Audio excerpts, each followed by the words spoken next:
দর্শক কিন্তু এই মুহূর্তে লাইভে যারা আমার সাথে যোগ দিয়েছেন এবং ভবিষ্যতেও এই ভিডিওটি দেখবেন এবং শেয়ার করবেন, তাদের সবার প্রতি রইল আমার সশ্রদ্ধ সালাম। আসসালামু আলাইকুম ওয়া রাহমাতুল্লাহি ওয়া বারাকাতুহু। এবং অন্য ধর্মাবলম্বী ভাই ও বোনেরা, আপনাদের প্রতিও রইল আমার আন্তরিক ভালোবাসা এবং দেশপ্রেমের শুভেচ্ছা। হোপফুলি আপনারাও সবাই ভালো আছেন।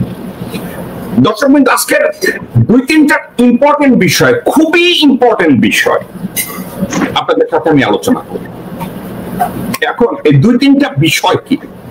নাম্বার ওয়ান, এটা বাংলাদেশের সবাই এখন জানে, সেনাপ্রধান মীর জাফর ডক্টর মোহাম্মদ ইউনূসের অথরিটিকে চ্যালেঞ্জ করেছে এবং জেনারেল মীর জাফর ডক্টর মোহাম্মদ ইউনূসের অথরিটিকে চ্যালেঞ্জ করার জন্যই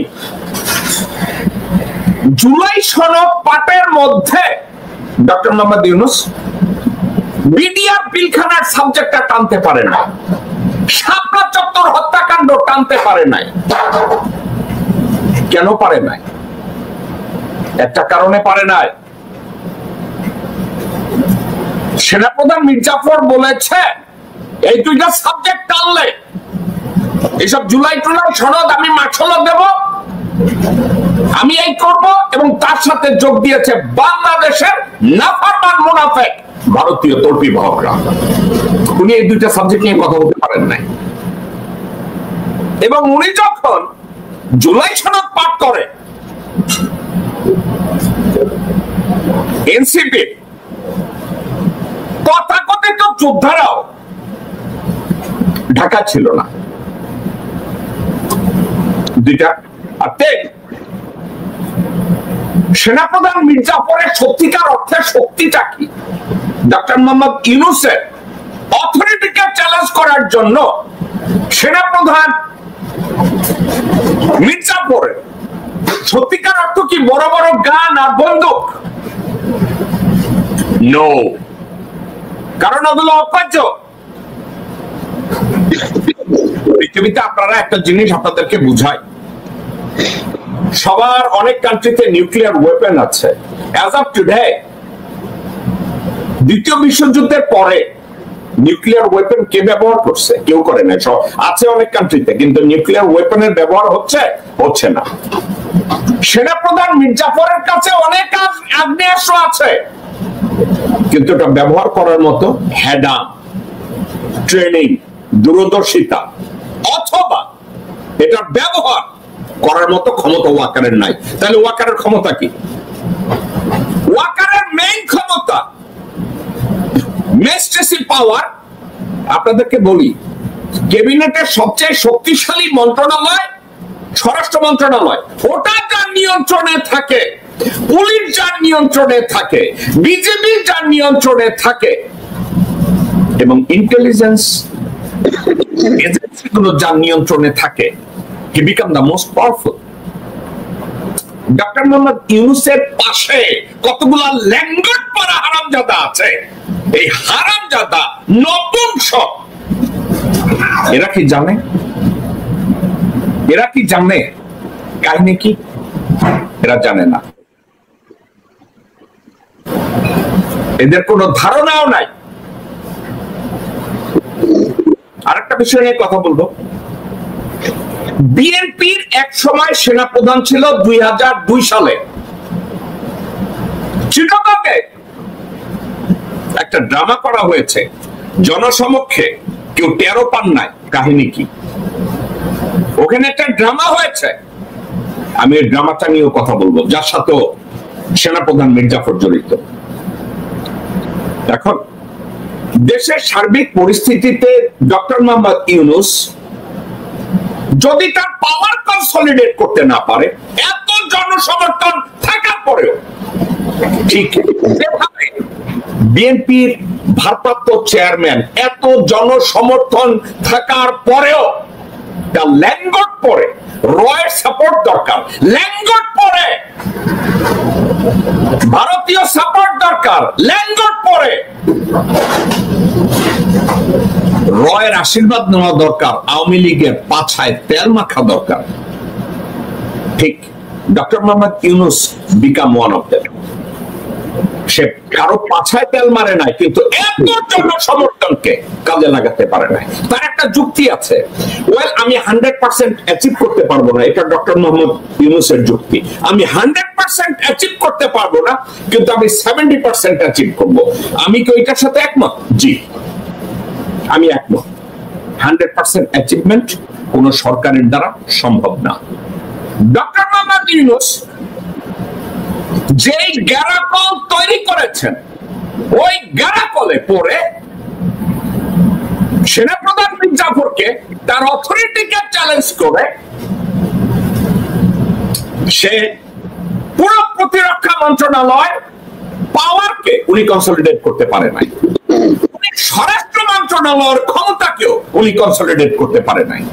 যার খেসারত বিডিআর হত্যাকাণ্ডের বিচার হবে না, শাপলা চত্বরের বিচার হবে না, চিটাগংয়ে একজন সেনা প্রধানকে মেরে ফেলার পরে তাকে পোস্টমর্টেম করতে দেওয়া হবে না, এটা নিয়ে কাউকে কথাও বলতে দেওয়া হবে না, প্রদীপ ওর ফাঁসিও হবে না।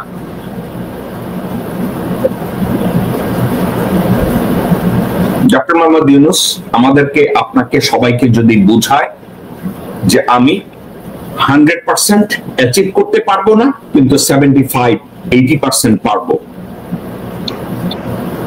এখন ভাইটাল কিন্তু ওই 20% যেটা বাংলাদেশের জনগণ চায়, ভারতীয় আগ্রাসনবাদ বাংলাদেশ থেকে তাড়াতে হবে, ওটা ডক্টর মোহাম্মদ ইউনূস টাচও করতে পারে না। দর্শকবৃন্দ, আজকে এই বিষয়গুলো নিয়ে আমি কথা বলবো একজন সম্মানিত গেস্ট, যার নাম আমি বহুবার এই শোতে মেনশন করেছি। তাকে বলেছি আপনি আসেন আমার সাথে কথা বলেন, রাজি হন নাই। উনি এখানকার গভর্নমেন্টের একটা জব করেন, বাংলাদেশ সেনাবাহিনীর প্রথম ব্যাচে, বাংলাদেশ মিলিটারি একাডেমির প্রথম ব্যাচে উনি কমিশন পেয়েছেন। অত্যন্ত সজ্জন এক ভদ্রলোক মানুষ, যাকে খুব গর্বের সাথে আন্তরিকতা দিয়ে বলি উনি আমার বড় ভাই। আজকে ওনাকে আমি ইনভাইট করেছি এই বিষয়গুলো নিয়ে ওনার সাথে আমি কথা বলবো। আসুন আমি আমার গেস্টের সাথে আপনাদেরকে পরিচয় করিয়ে দেই। মেজর শেখ জালাল উদ্দিন আহমেদ, আসসালামু আলাইকুম, আপনাকে স্বাগত জানাচ্ছি। ওয়ালাইকুম সালাম ওয়া রাহমাতুল্লাহি ওয়া বারাকাতুহু। আপনি যেইভাবে আমাকে উপস্থাপনা করলেন, আশা করি আমি সকলের আশা পূরণে আমার প্রতি যা এক্সপেকটেশন সেটা যাতে প্রদর্শন করতে পারি সেই কামনা করছি। ধন্যবাদ আপনাকে আমাকে ডাকার জন্য। মেজর জালাল, আপনার বিখ্যাত, আপনার ব্যাচে বিখ্যাত দুইজন মানুষ যাদের সাথে আপনি একত্রে ট্রেনিং করেছেন, একত্রে চাকরি করেছেন, এবং তাদের সাথে সোশ্যালি আপনি এখনো সোশ্যালাইজ করেন, কিন্তু তাদের জীবন তাদের জীবন, আপনার জীবন আপনার জীবন। তাদের একটা দৃষ্টিভঙ্গি আছে, আপনি একটা ডিফারেন্ট দৃষ্টিভঙ্গি পোষণ করেন অনেক বিষয়। কখনো একমত হন, কখনো তাদের সাথে একমত হন না। প্রথম এক ব্যক্তি যার সাথে আপনি ক্লোজ, আপনার ব্যাচমেট, সাবেক সেনাপ্রধান মইনুল আহমেদ, এবং বর্তমানের যে স্বরাষ্ট্রমন্ত্রী, স্বরাষ্ট্র উপদেষ্টা জন জাহাঙ্গীর, আপনি তাদের সাথে একত্রে কমিশন পাওয়া একজন অফিসার। আপনাকে আমি প্রথম অকওয়ার্ড পজিশনে ফেলে দেওয়ার জন্য না, ব্যক্তি জালাল আহমেদের একটা কমেন্টারি চাইবো। আপনি কি মনে করেন জেনারেল জাহাঙ্গীর ভালো কাজ করছে এবং ইন্ডিপেন্ডেন্টলি কোন প্রকার ইনফ্লুয়েন্স ছাড়া উনি স্বরাষ্ট্র উপদেষ্টার দায়িত্ব পালন করতে পারছে? আপনার মনে হয় কি উনি একজন সজ্জন মানুষ, একজন সৎ মানুষ? এই কথাটা আপনার কাছ থেকে আমি বহুবার শুনেছি। তারপরে যদি আপনি আপনার একটা রিভিউ দেন আপনার নিজের বন্ধুর উপরে। ওয়েল, এটা একটা বেশ ডিফিকাল্ট কোয়েশ্চেন, তবে আমি আমার ব্যক্তিগত মতামত যেটা বলবো সেটা হচ্ছে, প্রথম কথা যে লেফটেন্যান্ট জেনারেল জাহাঙ্গীর শুরু থেকেই অত্যন্ত ভালো একজন ক্যাডেট, একজন অফিসার, জুনিয়র অফিসার থেকে আস্তে আস্তে আপনি জানেন বিভিন্ন প্রতিকূলতা কম্পিটিশনের মাধ্যমে আস্তে আস্তে করে যেতে হয়। সে তার এই সমস্ত কম্পিটিশনে তার স্বাক্ষর রেখেই আস্তে আস্তে গেছে এবং লেফটেন্যান্ট জেনারেল পদ পর্যন্ত যাওয়া, এবং এর মাঝখানে উনি পিডিআর এর চিফও ছিলেন। ভালো ভালো প্রাইজ পোস্টিং, কম্পিটিটিভ পোস্টিং এ উনি কাজকর্ম করেছেন আর্মিতে। তবে বর্তমান যে দায়িত্বে উনি আছেন, এই দায়িত্বটা একেবারে খুবই একটা ডিফিকাল্ট, একটা কঠিন একটা দায়িত্ব। একটুখানি আমি বলি আমার মত, সেটা হচ্ছে যদি এটা গতানুগতিক ডেমোক্রেটিক সিস্টেমের গভর্নমেন্ট হতো তাহলে একরকম হতো। আমার মতে এই সরকারটা অন্তর্বর্তীকালীন সরকারই বলুক আর যাই বলুক, এটা একটা বিপ্লবী সরকার। এই সরকার গঠিত হয়েছে একটা রক্তক্ষয়ী সংগ্রামের পরে, অব্যবহিত পর। আমাদের জানা মতে উনি তখন ফ্রান্সে ছিলেন এবং উনি এখান থেকে শুনলেন যে ওনাকে সরকার প্রধান, ডক্টর ইউনূসকে সরকার প্রধান হয়ে আসতে হবে। এইভাবে সরকার গঠন হওয়ার পরে যেই স্পিরিটটা এই সরকারের মধ্যে থাকার কথা ছিল, শুরুতে আমার মনে হয় সেই বিপ্লবী টাচ, বিপ্লবী ফ্লেভার এই সরকারের মধ্যে নাই শুরু থেকে। নাও স্বরাষ্ট্র মন্ত্রণালয় এবং আইন মন্ত্রণালয় এই দুটোর উপরে এত বেশি চাপ এবং জনগণের এত এত উচ্চ আকাঙ্ক্ষা তাদের কাছ থেকে, সেইটা পূরণ করার জন্য দুটো ক্ষেত্রেই কিন্তু এই সরকারে সেই রকম বিপ্লবী ফ্লেভারের কোনো ব্যক্তি এখানে আমি দেখছি। এবং পত্রপত্রিকায়, ইলেকট্রনিক মিডিয়াতে যা দেখি তাতেও এইটার প্রমাণ পাই না যে আইনের দিক থেকে আইন মন্ত্রণালয় ভালো কাজ করেছে, অথবা আইন শৃঙ্খলা রক্ষার জন্য যে স্বরাষ্ট্র মন্ত্রণালয় যে এরকম আইন শৃঙ্খলা রক্ষার কাজে দক্ষতা দেখাবে, সেই রকম দক্ষতা আমি কোথাও দেখতে পাচ্ছি না। আমার বন্ধুবর অত্যন্ত সফল একজন সেনা কর্মকর্তা, কিন্তু ওখানে যে কমপ্লেক্স সিচুয়েশন, এই সিচুয়েশনে যা দরকার ছিল সেটা হলো handling situation with iron hand. এখানে মানুষের মন জয় করার কোনো সুযোগ নাই, কার মন জয় করবে। সুতরাং এই যে অত্যাচারগুলো হয়েছে, হত্যা হয়েছে, এই যে পার্সোনাল প্রসিকিউশন গুলো হয়েছে, এগুলির শুধু বিচারই নয়, ইমিডিয়েট তাৎক্ষণিক বিচার করা উচিত, তাহলে যদি জনগণের মনে শান্তি আসে। কিন্তু সেটা আমি দেখছি না। এবং আইন শৃঙ্খলা যারা ভঙ্গ করছে, একটার পর একটা ঘটনা ঘটছে, এগুলো এক ধরনের মানুষ যারা পরাজিত শক্তি বলে জানে, তারা তাদের লোক দিয়ে, তাদের টাকা পয়সা দিয়ে এইগুলো একটার পর একটা করে যাচ্ছে।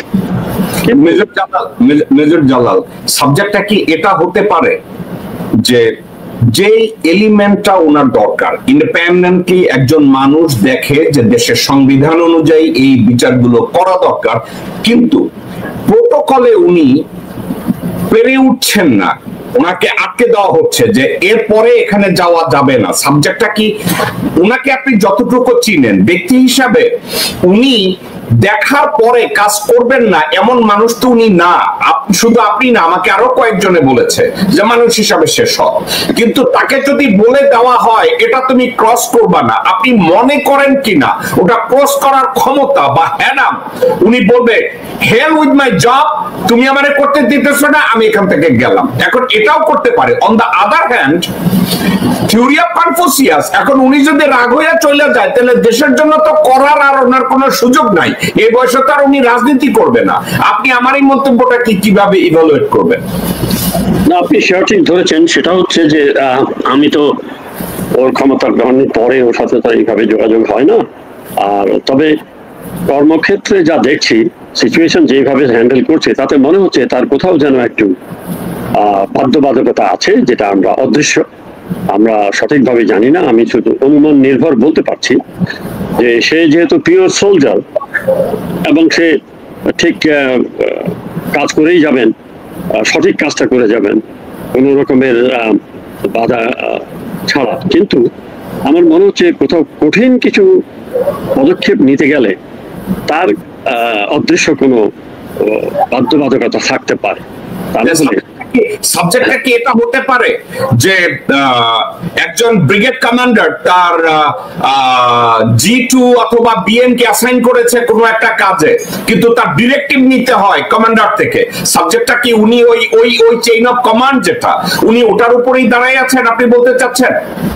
মানে আপনি তো দেখি আর্মির একেবারে ভেতরের খবরও জানেন, আপনি কিভাবে জানলেন এত কিছু তা জানি না। তবে ব্রিগেড কমান্ডারের যে স্টাফ থাকে, ব্রিগেড অথবা জিওসির যে স্টাফ গুলো থাকে, G2, G3, G1 বা কর্নেল স্টাফ, এরা কিন্তু শুধু আদেশ পাস করে থাকে, তারা নিজস্ব কোনো আদেশ দেওয়ার ক্ষমতা থাকে না। তো কমান্ডারের হুকুমেই কত করতে হয়। তো এখন মন্ত্রণালয়টা এত বড়, এত বিশাল, এত বড় দায়িত্ব, ওইখানে কি এইরকম ধাঁচে কাজ হয় কিনা আমার অভিজ্ঞতা নাই। তবে এইটা দৃশ্যত যে কোনো সিম্পল আইকিউর মানুষের বুঝতে পারবে উনি যেইভাবে যে যতটা দৃঢ়তার সাথে করতে চাচ্ছেন উনি হয়তো পুরোটা পারছেন না। এটা একজন মানুষ এটা বুঝতেই পারে না, আমিও তাই ভাবছি। মেজর জালাল, কেউ বলে যে আর্মিকে যেদিন থেকে ম্যাজিস্ট্রেসি পাওয়ার দেওয়া হয়েছে সেদিন থেকে জেনারেল জাহাঙ্গীর এবং পুলিশের আইজি এবং আইন মন্ত্রণালয় they become more stiff and isolated. আপনি আমার এই কমেন্টটাকে কিভাবে বিশ্লেষণ করবেন? এটাকে আমি বলবো মোস্ট লজিক্যাল। স্বাভাবিকভাবে যাদের ম্যাজিস্ট্রেসি পাওয়ার আগে থেকে থাকার কথা, ম্যাজিস্ট্রেসি পাওয়ার অ্যাপ্লাই করে যারা দেশের শাসন পরিচালনা করবেন, তারা ছাড়া অন্য কেউ যদি এই ক্ষমতাটা নেয় তাহলে অরিজিনালি এই ক্ষমতাটা যাদের, তাদের মধ্যে একটা নিরাশ ভাব, একটা হতাশ ভাব আসবে, এটাই স্বাভাবিক। এবং আমি মনে করি যেহেতু আপনি এইটা আপনি আনলেন ম্যাজিস্ট্রেসি পাওয়ার, আমার তো মনে হয় ম্যাজিস্ট্রেসি পাওয়ারটা সেনাবাহিনীকে দেওয়া হয় তখন যখন এটা অতীব জরুরি এবং ইমিডিয়েট এটা আইনের প্রয়োগ করতে হবে। আর এটা কিন্তু বিপ্লবী সরকারের সাথে সামঞ্জস্যপূর্ণ, এই অংশটা একটা বিপ্লবী ফ্লেভার আছে।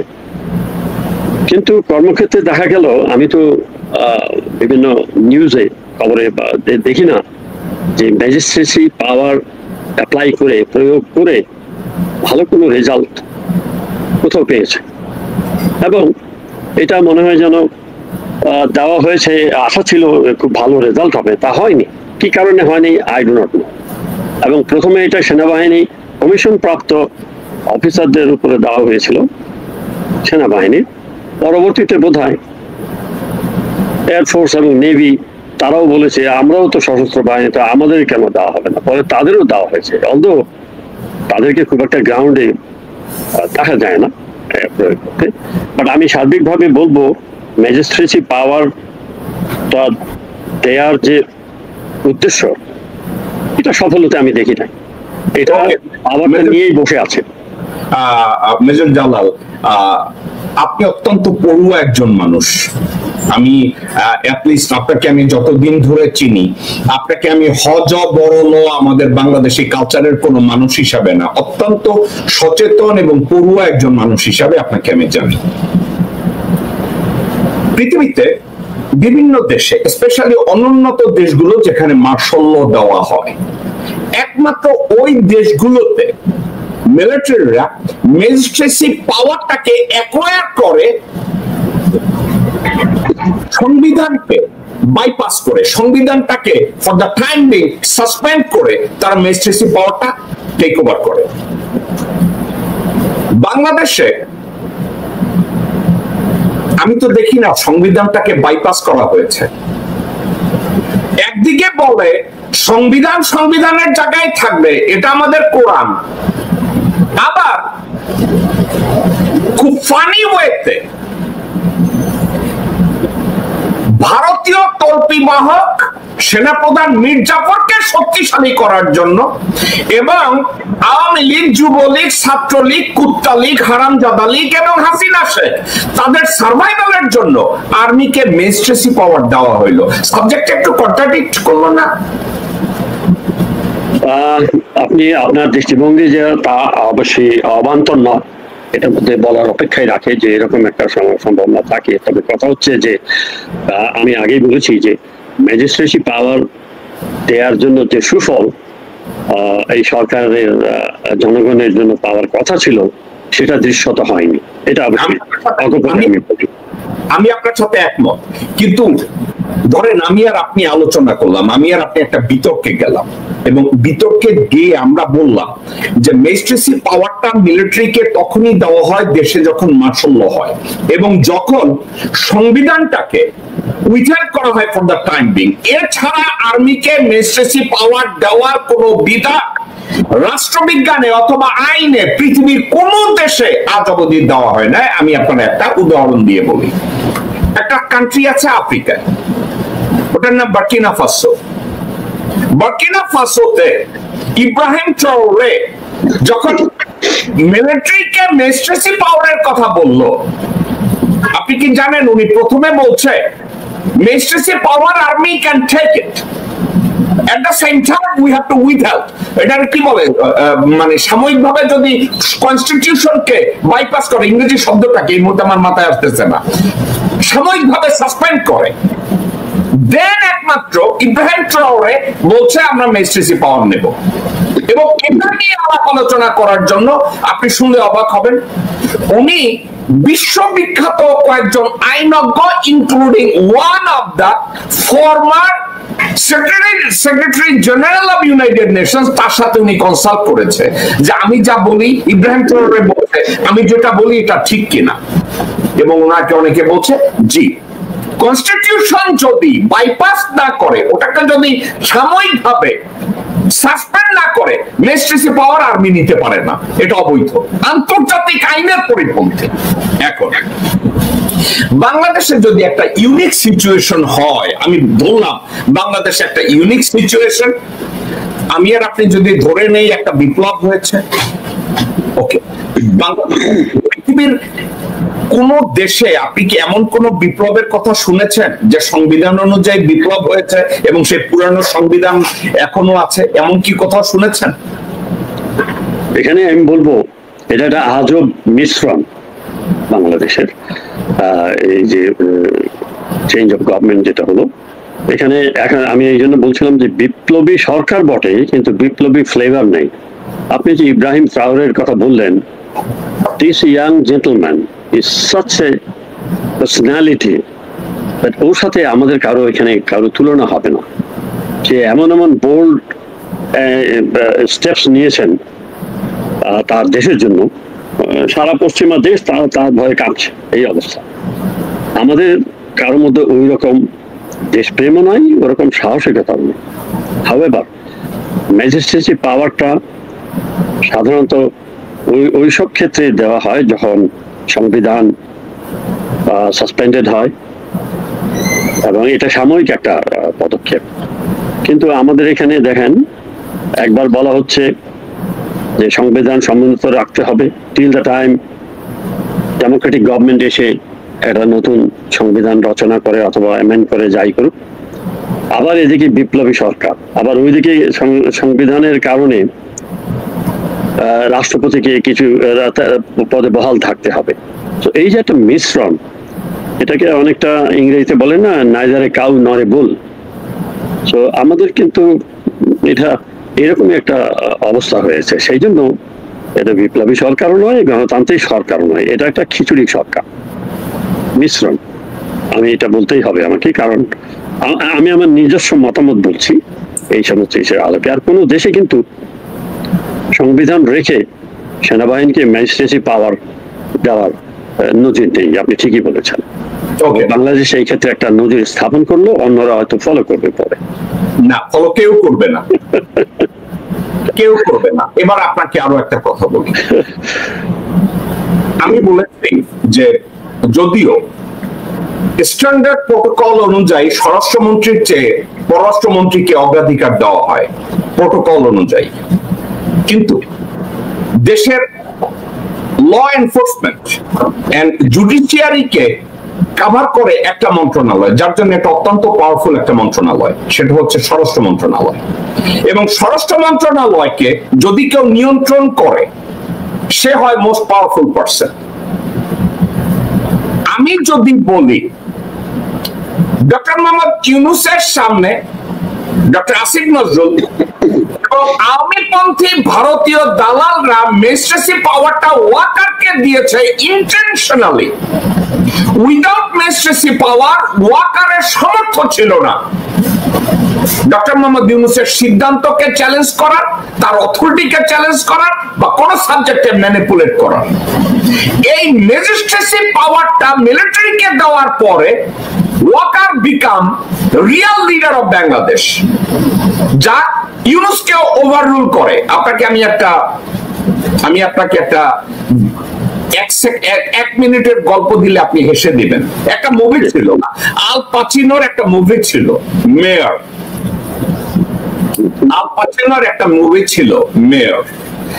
আল পাচিনো নিউ ইয়র্ক সিটির মেয়র, ঠিক আছে? তো এখন অ্যাটর্নি জেনারেল আর মেয়র কথার কাটাকাটি বলতেছে। তো অ্যাটর্নি জেনারেল বলতেছে,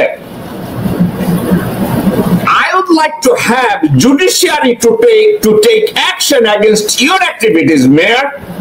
Mayor কি বলছে জানেন? Attorney General, you are the head of a force without arms and ammunition. I am the damn fucking mayor who control the police and intelligence. I am gonna tell police and intelligence not to support you, Attorney General. Get the fuck out.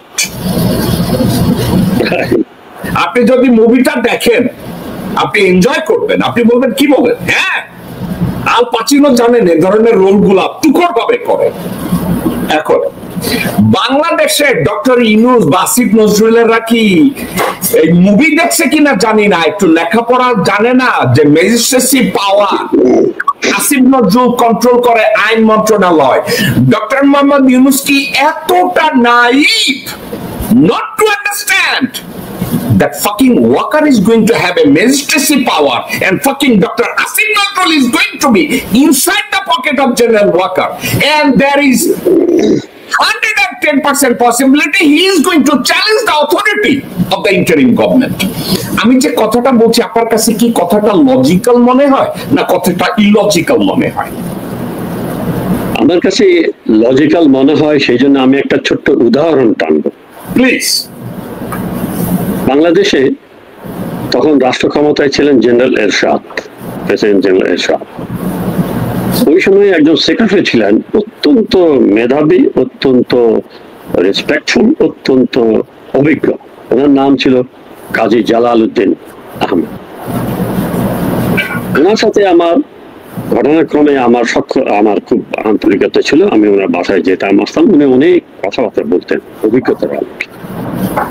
উনি একদিন আমাকে বললেন, ছোট্ট এটা relevant বলে আমি বলছি, যে আমি যখন সাউথ কোরিয়াতে গেলাম গভর্নমেন্ট ডেলিগেশনে, তো আমাকে ওনার জিজ্ঞেস করলেন প্রটোকলের এসে পরে যে which part are you looking? He says, I look after parliament, I look after defense and education. Then the South Korean counterpart তাকে বলতেছে, then who the hell is the president? এখন আপনার এটাকে আমি সাবস্ক্রাইব করছি, কন্ট্রিবিউট করছি যে কোন একটা রাষ্ট্রযন্ত্রে যদি ডিফেন্স, এডুকেশন, হোম মিনিস্ট্রি এই 2-3টা যদি আর পাওয়ারে থাকে directly or indirectly, there's no use of the president or prime minister or any other thing you call. So আপনি যেটা বললেন, আমি আমার প্র্যাকটিক্যাল উদাহরণটা দিলাম যে সেক্রেটারি কাজী জালাল আহমেদের মতো মানুষ এইরকম মন্তব্য করেছেন। সুতরাং আর যে এতগুলো মন্ত্রণালয় আছে এগুলো কোনো মূল্যহীন, এগুলো কোনো মূল্য নেই। এই 3টা যার হাতে তার কাছে পাওয়ার, এটা মানুষ জানুক বা না জানুক, দিস ইজ দি ফ্যাক্ট। আপনি সঠিক বলেছেন। তবে একটু কথা বলি, আমি মনে করি যে এই সরকারের মধ্যে সরকার প্রধান যিনি অত্যন্ত শ্রদ্ধাশীল, অত্যন্ত কি বলবো যোগ্য, উনি পলিটিক্স করেন নাই, রাষ্ট্র চালান নাই, কিন্তু ওনার যা আন্তর্জাতিক স্বীকৃতি, ওনার যা কাজকর্ম, ওনার যা সততা, সেইটা তাকে অনেক উচ্চ পর্যায়ে নিয়ে গেছে। এবং আমরা অতীতে এরকম পার্সোনালিটি আমরা রাষ্ট্রীয় ক্ষমতায় পাই নাই, আগামীতে পাবো কিনা আমার সন্দেহ আছে। তৃতীয়ত, সেনাবাহিনী প্রধান সবসময় এই সমস্ত টার্ময়েলের সময়তে অত্যন্ত গুরুত্বপূর্ণ একটা পদ, যেখানে জেনারেল ওয়াকার আছেন। আমার কেন যেন মনে হয় এই দুইটা ব্যক্তিত্ব বা দুইটা পদমর্যাদা বা কার্যক্রমের মধ্যে কোন রকম বিভেদ না হোক, বা তারা ঐক্য একই লক্ষ্যে কাজ করুক, এই লক্ষ্যে আমাদের কিছু সাজেশন দেওয়া বা ভুল থেকে ধরে দেওয়া, তারপরে এই লক্ষ্যে আমাদের কাজ করা উচিত। তাদের মধ্যে বিভাজনটা জাতির জন্য, দেশের জন্য মঙ্গলকর নয়। আমাদের বিরুদ্ধে যারা কাজ করে, প্রতিবেশী দেশ বা যারা অন্যান্য যারা আছে, তারা কিন্তু এটাকে সুযোগ নেবে এবং এটাকে বাদিয়ে তারা ফায়দা হাসিল করতে পারে। তাই আমাদের উচিত হবে, আমি মনে করি, ইটস মাই পার্সোনাল ভিউ, যে এই দুজনের মধ্যে যতটা সম্ভব রিলেশনশিপ সিমেন্টেড করা উচিত। আমাদের লক্ষ্যমাত্রা একটা স্বাধীন সার্বভৌম দেশ মাথা উঁচু করে দাঁড়াবার যে ইচ্ছা, প্রয়াস, এটা যাতে উজ্জীবিত থাকে, এটা হলো আমার রিকোয়েস্ট। ওকে, আপনাকে আমি একটা কথা বলি। আমেরিকায় একজন প্রধান বিচারপতি ছিলেন সুপ্রিম কোর্টের, ওনার নাম ছিল জ্যারি রেইনকোয়েস্ট। 80-র দশকে, 70, 80, 90-এর দশকে উনি ছিলেন আমেরিকার প্রধান বিচারপতি, জ্যারি রেইনকোয়েস্ট। সে কথায় কথায় বলছে, a pastor can be an angel but he cannot be replaced with the imam. Right. Okay. এখন ওয়াকার হচ্ছে protector of Indian interest in Bangladesh, protector of Awami League interest in Bangladesh, protector of Muji family in Bangladesh. How would you replace this guy with the patriot Bangladeshi? I'm just asking. I'm just curious. How? প্রথম কথা হচ্ছে, তার এই role সম্পর্কে আমি অতটা অবহিত নই। আমি শুনি যে হ্যাঁ, সে বিভিন্ন স্বার্থে কাজ করে, আমি তার সপক্ষে কোনো সলিড আমি বাট আপনি বলছেন যে এটা আপনার মতামত, আই রেসপেক্ট দ্যাট। ওকে, আমিও আপনার কথাটাকে রেসপেক্টফুলি নিলাম, কিন্তু আপনাকে যে কথাটা আমি আপনাকে বলি, from day one this guy starts lying. প্রথম দিন থেকে সে মিথ্যা কথা বলা শুরু করেছে। আমি বিডিআর হত্যার বিচার করব। প্রথম কথা, Army chief do not have the power to guarantee the result of the judiciary. প্রথম দিন থেকে মিথ্যা কথা বলা শুরু করেছে। এক, দুই, day one he protected 253 individuals, those who used to work for RAW in Bangladesh. 656 জনের মধ্যে 253 জন ছিল র অপারেটিভ। ইন্ডিয়ান হাই কমিশনের 11 জন কর্মচারী। এখন আপনি আমাকে একটু বলেন তো, একজন প্যাট্রিয়ট আর্মি চিফ 656 জন দেশদ্রোহীকে প্রোটেক্ট করার জন্য উনি জামাইয়া করে ক্যান্টনমেন্টে রাখবে এবং তাদেরকে পালায়ে যাওয়ার সুযোগ দিবে। এরপরে আপনি মেজর জালাল বলবেন আমার কাছে তো প্রমাণ নাই। এরপরে প্রমাণগুলো কি, একটা কথা আছে না, জামাই আইলেন মুলার দিনে আইলেন না। তো জামাই কইতেছে গত 1 মাসে মুলা ছাড়া কিছু খাওয়ার নাই শাশুড়ি আম্মা, মুলার দিনে আইলিকে মুলা আমার পাশা দিয়া দিতে।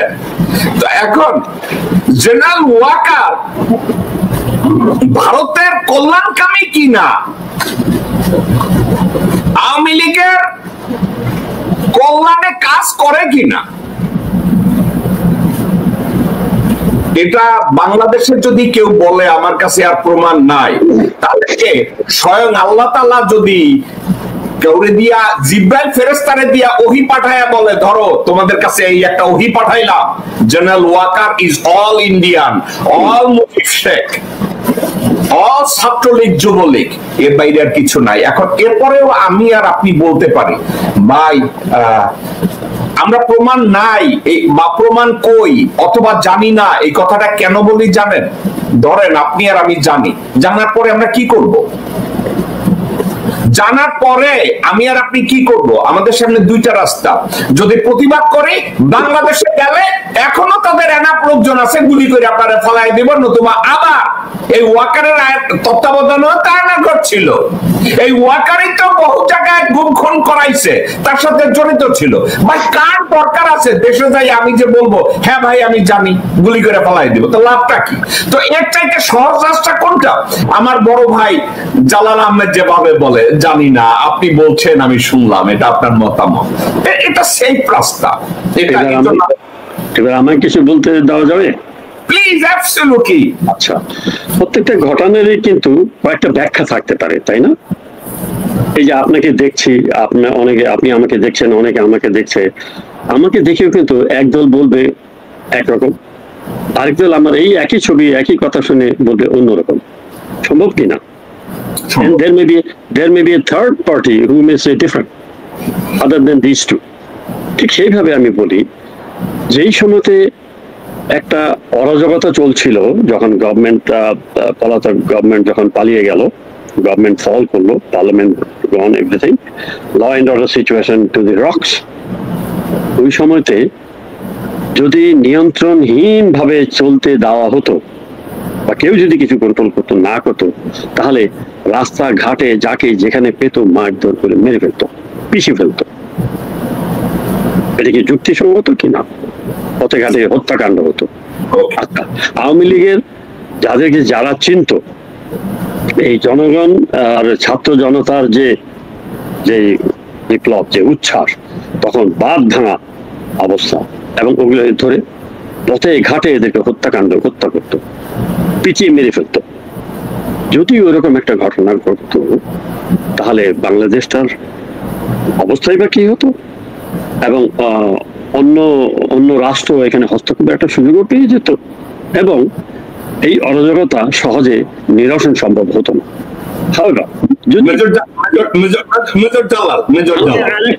একটা লাইন শুধু, সেটা হচ্ছে জেনারেল ওয়াকার যদি এই অর্থে করে থাকে যে এই অরাজকতাটা বন্ধ হোক এবং এদেরকে আপাতত একটা শেল্টার দেই যাতে এই অরাজকতা না হোক, লেট দিস সিচুয়েশন বি কুল, তারপরে তাদের যা যেটা আছে সেটা হবে। তো সেই ক্ষেত্রে ইন্টেনশনটা কিন্তু বলা যাবে একরকম ভালোই। তবে খারাপ যে দিকটা, মানে যেটা ক্রিটিসিজমের, সেটা হচ্ছে যারা দাগি আসামি, যাদের বিরুদ্ধে কেস আছে, তারা নির্বিঘ্নে দেশ ছেড়ে পালিয়ে গেল কিভাবে? তাদেরকে কেন আইন শৃঙ্খলার হাতে তুলে দেওয়া হলো না? এই জায়গাটায় ক্রিটিসিজম আছে, আমি মানি, কিন্তু তার উদ্দেশ্যটা শুরুতে কিন্তু পজিটিভ হতেও পারে।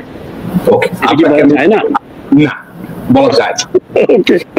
আপনি বলা কেন যায় না? আপনি যেমন আমাকে বলছেন, আপনি একটু যদি ধৈর্য ধরে আমার লাইনটা শুনেন।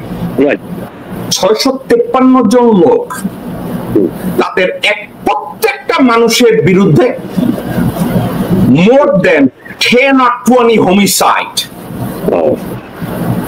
প্রত্যেকটা মানুষের বিরুদ্ধে হিউজ করাপশন মামলা, প্রত্যেকটা ক্রিমিনাল ওখানে 653 জন। এখন আপনি এটা বলতে পারেন that even a criminal must have his or her constitutional right to have a fair trial, fair judgment in the court of law. আপনি যদি এটা বলেন, of course আমি এটার বিরোধিতা করি না, কিন্তু মেজর জালাল 653 জন ক্রিমিনালের বিচার নিশ্চিত করার লক্ষ্যে তাদেরকে জামায়া করে ক্যান্টনমেন্টে রাখতে হবে এবং 11 মাসের মধ্যে তাদেরকে 6 মাসের মধ্যে তাদেরকে দেশ থেকে পালিয়ে যাইতে সার্বিকভাবে সাহায্য করা হবে আর্মির ব্যারেক পরা লোকজনদেরকে দিয়ে, ইউনিফর্ম পরা লোকজনদেরকে দিয়ে। উদ্দেশ্য কোনটা ছিল? এদেরকে রাস্তাঘাটে ধরে মেরে ফেলা, ঠেকানো, সুবিচার পাওয়ানো, নাকি দেশ থেকে বের করে দেওয়া? এর ভিতরে আপনি হাইপোথেটিক্যাল, শুধু আপনি না মেজর জালাল, এই মির্জাফর, সেনাপ্রধান মির্জাফর নিজে এবং তার আশেপাশে লেংটি পড়া 24 থেকে 25 জন জেনারেল এই নেরি কুত্তাগুলো সেম ন্যারেটিভ সেল করার চেষ্টা করেছে, এই বলে ও দেশে এতগুলা লোককে যদি মেরে ফেলতো। মেজর জালাল, 653 জনকে তুমি যদি বিচার সুনিশ্চিত করতে চাও, ওকে, প্রথম কথা তাদেরকে ক্যান্টনমেন্টে কেন রাখতে হবে? নাজিমউদ্দিন রোডের পুরানা জেলটা তো তৈরি ছিল, তুমি এই 626 জনকে রেখে তুমি ওখানে আর্মির একটা ইউনিটের 2টা প্লাটুন বলতা তোমরা এখানে প্রোটেক্ট করো, কোনো অসুবিধা নাই, তাদের গায়ে যেন কেউ হাত না তুলে। এটা কি ডুয়েবল ছিল না ডুয়েবল ছিল না? না, হ্যাঁ, এখন তো বোঝা যায় যে এরকমও করা যেতে পারতো, তাহলে নিরপেক্ষতা বজায় থাকতো। আচ্ছা, 1 2 উনি কি করেছে? ড্রামা। আপনি কি জানেন আইনমন্ত্রী আনিসুল হক এবং সালমান রহমানও ওই 653 জনের মধ্যে ছিল? তাদেরকে দাড়ি কামাইয়া কেন বুড়িগঙ্গার ওখান থেকে খাওয়া পারানোর এই ড্রামাটা?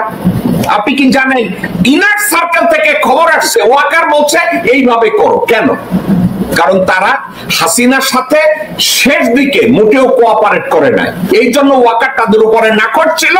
হাসিনা তাদের ওয়াকারের বইলা দিছে এই দুটারে ডলার দিয়া দাও। এখন এই ন্যারেটিভটা কোন জায়গায় কাজে আসবে না মেজর জালাল, যে সে রাস্তাঘাটে ধরে মারবে এই জন্য 653 জনের সে আটকে রাখছে। মেজর জালাল, নিরপরাধ কতগুলো লোক, তাদের কাউকে রক্ষা করার জন্য এমন হইছে যে হাসিনা ক্ষমতায় বসা, হাসিনা কতগুলা নিরপরাধ মানুষে মাইরে ফেলাইতেছে এবং ওয়াকার বলছে বাইরে থাকলে এরা মইরা যাবে, আমি ক্যান্টনমেন্টে এসে তাদেরকে প্রোটেক্ট করছি। ওয়াকার কি এটা কখনো করছে? না, তো জানো এটা তো হয়নি, কখনো করে নাই কখনো। তাহলে বান্দির পুত হঠাৎ করে আজ 653 জনের তাদেরকে প্রোটেক্ট করতে হইব ক্যান্টনমেন্টে নিয়ে স্পেশাল ট্রিটমেন্ট দিয়া, ওরা এই অথরিটি কে দিছে? ওকে, দেয় নাই, ইউ আর রিয়েলি দেয় নাই। এখন এই লোকটার হাতে মেজিস্ট্রেসি পাওয়ার, ডক্টর মোহাম্মদ ইউনূস দেশে গেলেন, দেশে দেখলেন। আমাকে একটা কথা বলেন, পৃথিবীতে আপনি এমন কোন সরকার প্রধান পাইছেন যাইয়া বলছে তার ঢোকার সাথে সাথে যাই বলছে এ হবে আপনার মিলিটারি অ্যাসিস্ট্যান্ট, এ হবে আপনার প্রতিরক্ষা সচিব বা উপদেষ্টা? এবং ডক্টর ইউনূস একটা বারের জন্য বলে নাই যে আমি চিনি না তাদেরকে আপনারা এই আমার পার্সোনাল স্টাফ হিসাবে দিলেন, আমি তাদেরকে পার্সোনাল ইন্টারভিউ ছাড়া তাদেরকে আমি আমার চারপাশে বসাবো না, কারণ আই ডোন্ট নো দেম। আপনার কি মনে হয় না ডক্টর ইউনূসের এটা বলার মতো ধ্যান ধারণা জ্ঞান ছিল? হ্যাঁ, কোথায় যেন একটা আটকানো আছে, কারণ উনি তো কাউকে আসলে চেনেন না এই করেন, কিন্তু এই যে সিলেকশনটা হলো, এই সিলেকশনটা মূল ভূমিকা কে পালন করেছে ওই তথ্য আপনার নিশ্চয়ই জানা আছে। হ্যাঁ, আমি জানি। এখন কথাটা হচ্ছে, আমার এগেইন আবার মূল প্রসঙ্গে আসি, মেজিস্ট্রেসি পাওয়ারটা যেই মুহূর্তে ডে ওয়ান ওয়াকারের প্ল্যান, দেশের আইন শৃঙ্খলা পরিস্থিতি আমার নিয়ন্ত্রণে থাকবে, পুলিশ আমার নিয়ন্ত্রণে থাকবে, বিচার বিভাগ আমার নিয়ন্ত্রণে থাকবে, বিজিবি আমার নিয়ন্ত্রণে থাকবে এবং ইন্টেলিজেন্স আমার নিয়ন্ত্রণে থাকবে। এর কোনোটাই ইউনূসের কাছে যাবে না। তাহলে ইউনূস ওই যমুনায় বসে কি বাল ছিড়বে না কারো বালে গাপ মানে একটু পালিশ করবে? আপনি যেটা বলছেন জালালউদ্দিন আহমেদ কোন কোরিয়ান বাডারে কইছে, তাহলে বলছো তোমার প্রেসিডেন্ট তাহলে কি করে? এখন আমি যদি এই সেম প্রশ্নটা করি, এইগুলো যদি সব ওয়াকারের নিয়ন্ত্রণে থাকে তাহলে ইউনূসের হাতে আছে কি? প্রশ্নটা অবান্তর নয়। এবং আবার আরেকটা কথা, যে যদি পাশের দেশে দেখেন বিজেপি ক্ষমতায়, নরেন্দ্র মোদী প্রধানমন্ত্রী, লম্বা 3টা হয়েছে, স্বরাষ্ট্রমন্ত্রী কিন্তু ওই বিজেপির যে সেকেন্ড ম্যান বা যে নাকি যে সবচেয়ে ক্ষমতাধর, সে কিন্তু আর কোনো মন্ত্রণালয় নেয়নি এতদিন ধরে। অমিত শাহ যেই বিজেপি ক্ষমতায় গেছে তার সবচেয়ে প্রভাবশালী ব্যক্তি স্বরাষ্ট্র মন্ত্রণালয় নিয়ে থাকে, আর কোনো মন্ত্রণালয় না। তো এটা একটা প্রমাণ করে যে এই মন্ত্রণালয়টা কত গুরুত্বপূর্ণ। এত বড় দেশেও এইরকম একটা গুরু দায়িত্ব এইরকম লোকের কাছে থাকে। আমার দোস্ত যিনি ওখানে দায়িত্ব পালন করছেন, আমি তার সহজ সরলতা এবং সততায় কোনো নাই, তবে বিপ্লবী ফ্লেভার তার মধ্যে আসছে না, গরম হচ্ছে না সে। দ্রুত বিচার বা অ্যাক্টিভ মানে ডাইনামিজম, যে ডাইনামিক্স যে পোস্টার দরকার, সেটা এখনো আমি পাইনি। আমি আশা করি শীঘ্রই সে একটু নড়ে চড়ে বসে একটু শক্ত হওয়ার চেষ্টা করবে।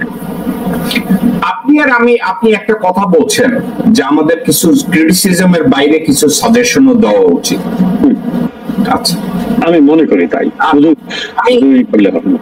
আমি যদি বলি, ডক্টর মোহাম্মদ ইউনূস, আপনার যোগ্যতা নিয়ে কোনো প্রশ্ন করছি না, কিন্তু আপনার ম্যানেজমেন্ট স্কিলকে আমি স্কোয়ারলি কোশ্চেন করি যে একটা রাষ্ট্র ব্যবস্থাপনায় আপনি কিছুই জানেন না, আপনি স্বীকারও করেছেন, এক্ষেত্রে আপনাকে দোষ দেই না।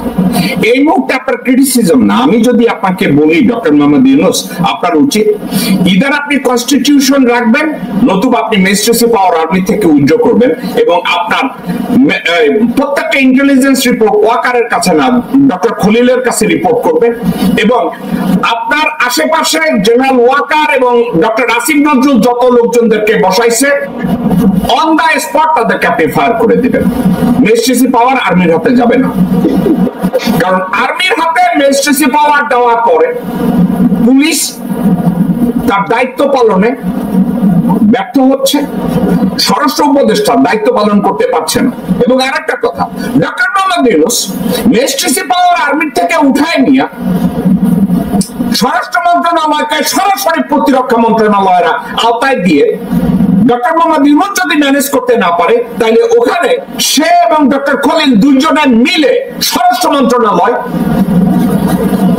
প্রতিরক্ষা মন্ত্রণালয়ের আওতায় নিয়ে ওনারা নিয়ন্ত্রণ করতে পারে। তাইলে ভারসাম্যটা ডক্টর মোহাম্মদ ইউনূস এবং ডক্টর খলিলের আওতায় আসবে। জেনারেল ওয়াকার এক্ষেত্রে তার আর গুটি চালার আর কোনো অপশন থাকবে না। আপনি আমার এই কথাটাকে মূল্যায়ন করেন, এটা অপোজ করেন বা এটার উপরে আপনি মন্তব্য করেন। মেজর জালাল, সাজেশনটা তো ঠিক আছে, এটা ওয়ার্কেবল, বাট পয়েন্ট হচ্ছে কি, একটা দায়িত্ব দেওয়া হলো সে ম্যাজিস্ট্রেসি পাওয়ার একটা উদ্দেশ্য নিয়ে, আবার এটা যদি হুট করে নিয়ে নেওয়া হয় ওইটার একটা রিয়াকশন আছে, ভালো জায়গায় বসায় নাই।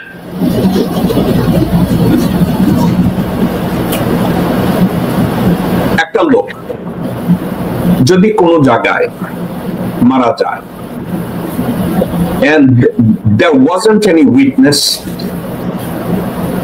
এখন ওখানে একটা লোক মারা গেছে, কোর্টে হাজির হয় নাই। আরেকটা কথা আমাকে একটু বলেন তো,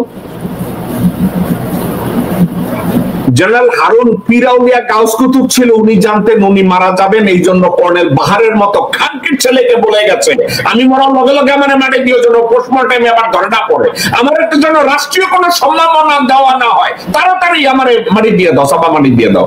এর অর্থ কি?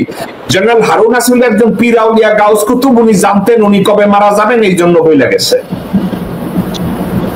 মানে বাংলাদেশের লোকজনরা তা আমরা কি এখনো এতটা চুতিয়া জালাল ভাই, আমরা কি এতটাই নাইভ যে আমরা এটা বিশ্বাস করি?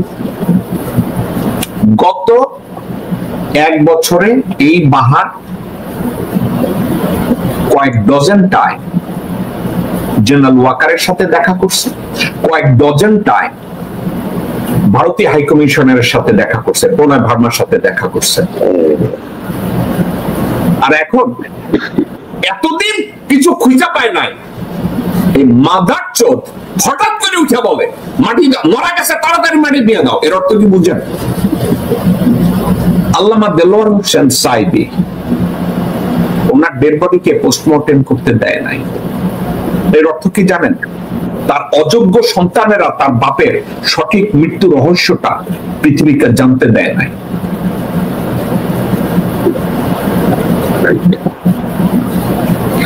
একজন লোক তার মৃত্যুটা কেন হয়েছে,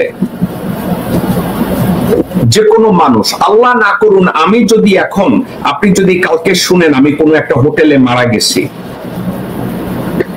এবং আপনি আমার আপন ভাই, আপনি প্রথমেই ডিমান্ড করবেন আমার ভাইয়ের পোস্টমর্টেমটা করে আমি জানতে চাই কারণটা কি। হার্ট অ্যাটাকে মারা গেলে আমি জানবো হার্ট অ্যাটাকে মারা গেছে। আমার কেউ বিষ খাওয়াই মারলে বাইরে আমি বিষ খাইছি, আমার কেউ খুন করলে বাইরে আসবে খুন করছি। কিন্তু মরার লগে লগে কর্নেল বাহারের দিয়া এই তিনটা ওনার পাওয়া হঠাৎ মিডিয়াতে ছাইরা দেওয়া কি প্রমাণ করে মেজর জালাল? এখন আমি একটুখানি একটু 2-1 মিনিট সময় বেশি নেব প্লিজ। না, আমি লিউটেন্যান্ট অবস্থায় কাম্বাসে SINT-তে জেটিসি OW জেটিসি করি, তখন জেনারেল হারুন মেজর ছিলেন এবং আমার ইনস্ট্রাক্টর ছিলেন। সেইভাবে প্রথম তার সাথে আমার দেখা। অত্যন্ত ভদ্র, অত্যন্ত কেপেবল, আর ওনার এডুকেশনাল ব্যাকগ্রাউন্ডও ছিল কোয়াইট হাই এবং খুব ভালো ছিলেন। যাই হোক, তারপরে বিভিন্ন সময়তে তার সাথে দেখা সাক্ষাৎ হয়েছে, কাজকর্ম করেছে। লাস্টলি উনি রিটায়ারমেন্ট পরে, আমিও রিটায়ারমেন্টের পরে আমার জিএইচএস এর বাসা পরবর্তী লেনেই তার বাসা, দেখা সাক্ষাৎ হয়েছে। তার বাসায় আমি গেছি, ওনার সাথে আমি বিভিন্ন জায়গায় দেখেছি। অত্যন্ত সৎ মানুষ এবং মানুষকে সাহায্য করেন, কিন্তু তার ডেস্টিনির সাথে সম্পৃক্ততা আমাকে অবাক করেছে। এবং তার সাথে উনি এইভাবে জড়িত হয়েছেন। ওনার মতো এমন একজন মানুষ যাকে আমরা লালন করি, একজন সৎ এবং আদর্শবান ব্যক্তি হিসাবে উনি এরকম একটার মধ্যে জড়িয়ে যাবেন, এটা আমরা কেউ বিশ্বাস করতে পারিনি। হাওয়েভার, যাই হোক না কেন, শেষ পর্যন্ত উনি এটা হয়েছেন। কিন্তু ওনার মৃত্যুতে আমি এবং আমার স্ত্রী এতই মর্মাহত হয়েছি, কারণ আমরা ব্যক্তিগতভাবে একে অপর চিনতাম, জানতাম, যাতায়াত ছিল। কিন্তু এই মৃত্যুটা যে একটা অস্বাভাবিক, এটা তো সন্দেহ নেই।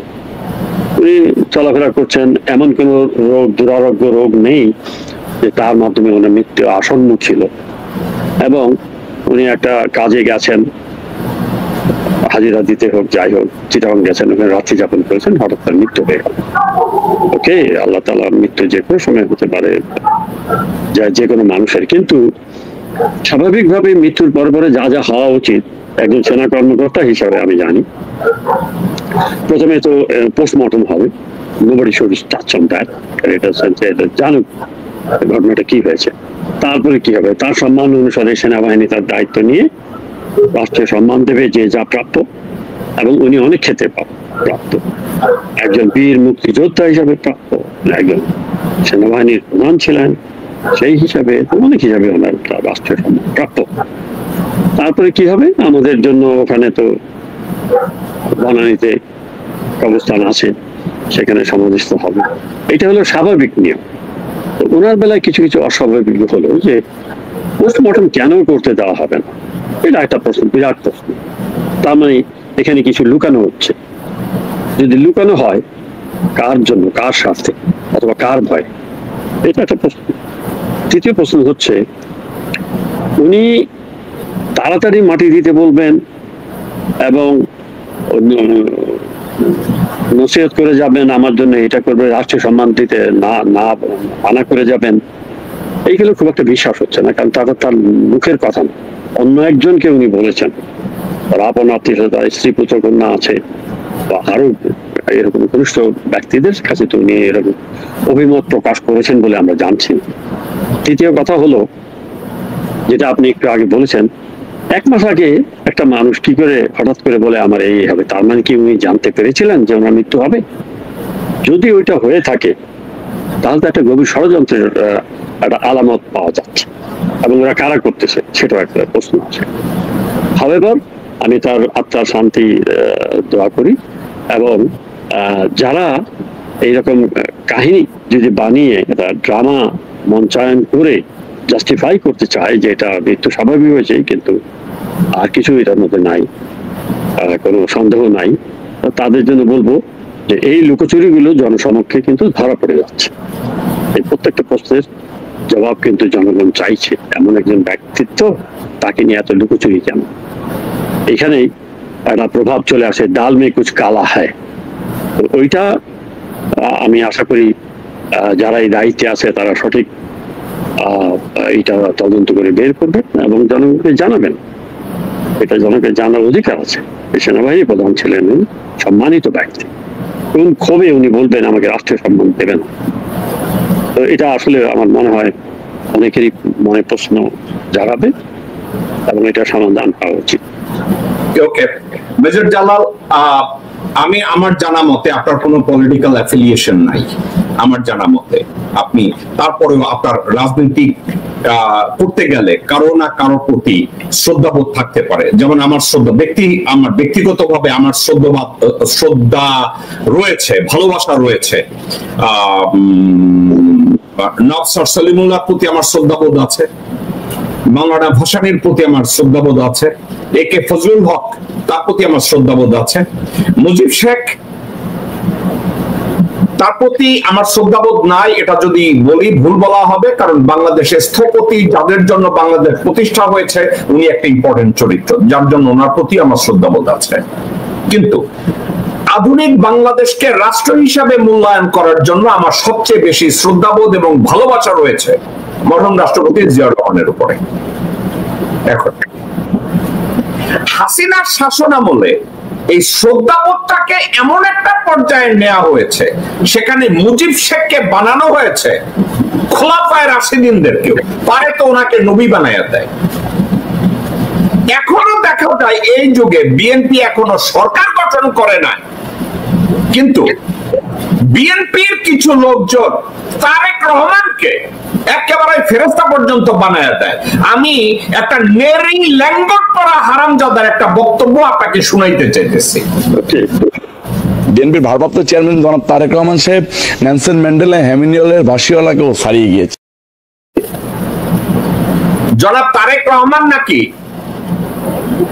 বর্তমান শতাব্দীর অবিসংবাদিত নেতা নেলসন ম্যান্ডেলাকেও ছাড়াইয়া গেছে, এবং তার জনপ্রিয়তা নাকি মেসোপটেমিয়ার হ্যামিলনের বাসিওয়ালার চেয়েও উনি অতিক্রম করেছে। এই চাটুকারিতা, এই পাচাটা শুনেছি তারেক রহমান খুব পছন্দ করে। এ ধরনের চাটুকারিতা, এ ধরনের পতিতাবৃত্তি, এ ধরনের পাচাটাকে আপনি কোন দৃষ্টিতে দেখেন? আমার দৃষ্টিতে যে ব্যক্তিদেরকে এত বেশি উপরে উঠানোর জন্য মানুষ অস্বাভাবিক কথাবার্তা বলে, তাদের প্রতি সতর্ক হওয়া উচিত। যেই ব্যক্তি সম্পর্কে বল, সেই ব্যক্তির নিজেদের। কারণ এইভাবে চাটুকারিতা করে করে আমরা ভালো মানুষকেও কিন্তু খারাপ করে ফেলি। আর যিনি এটা শুনতে বেশি পছন্দ করেন, পতিত সরকারের প্রধান এই চাটুকারের দ্বারা বেষ্টিত ছিল বলে প্রকৃত খবর তার কাছে পৌঁছত না। এখান থেকে যদি ইতিহাস থেকে আমরা শিক্ষা গ্রহণ না করি, তাহলে আমাদের যারা শিক্ষা গ্রহণ করবে না তাদেরও কিন্তু একই পরিণত হবে। আমি আপনাকে লজিক্যালি একটা কথা যদি জিজ্ঞাসা করি, এই ল্যাঙ্গট পরা নয়ন নামের এক হারামজাদা যে বলেছে তারেক রহমান নেলসন ম্যান্ডেলারও বড় হয়ে গেছে, তার চাইতেও বেশি বড় নেতা হয়েছে, এ কিন্তু আওয়ামী লীগের পাচাটা হারামজাদা, একেবারে স্ট্রেট পাচাটা হারামজাদা ছিল। শাহবাগে গিয়া জয় বাংলা স্লোগান দিয়া গলা ফাটাইছে, এখন তারেক রহমানের করতেছে। এদের কোনো চরিত্র না, এরা রাস্তার 2 টাকা টোকায়।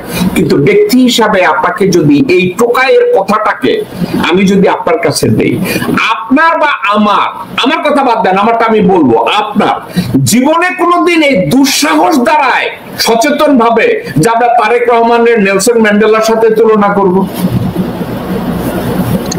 আসলে যে সমস্ত মানুষের কিছুটা জ্ঞানবোধ আছে এবং পড়াশোনা আছে, তারা তো জানবে হোয়াট ইজ নেলসন ম্যান্ডেলা, তো জানবে তো, কিন্তু লোক তো জানেও না, তো পড়াশোনা করে, নাম শুনেছে হয়তো, এবং এর চাইতে বড় কারণ নাম সে শোনে নাই যে তার সাথে তুলনা করবে।